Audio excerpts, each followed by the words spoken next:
समस्त मैथिली परिवार के हमरा तरफ से सादर नमस्कार। अपने सबके हमर चैनल पर स्वागत अछि। अपने सब हमर चैनल के सब्सक्राइब सेहो जरूर करी और लाइक कमेंट सेहो करी। आइ हम एकटा भगवती गीत सुना रहल छी।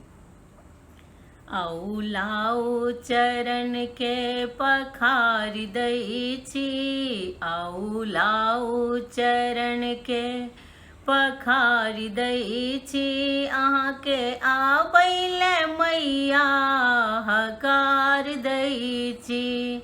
आउ आउ हे माँ, आउ आउ हे माँ, आउ लाउ चरण के पखारि दै छी, अहाँके आबैले मैया हकार दै छी।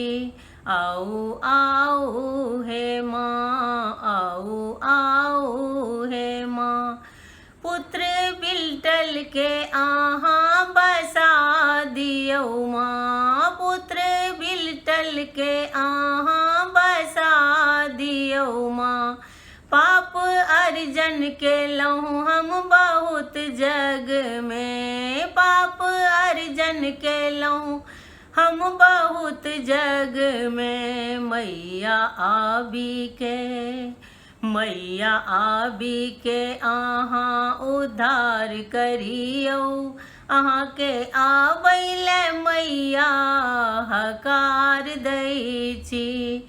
आउ लाउ चरण के पखारि दै छी, अहाँके आबैले मैया हकार दै छी।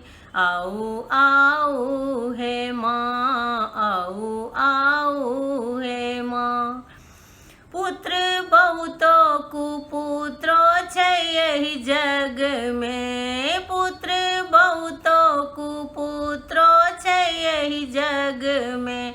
पर माता कुमाता कतौ न सुनलहुँ, पर माता कुमाता कतौ न सुनलहुँ।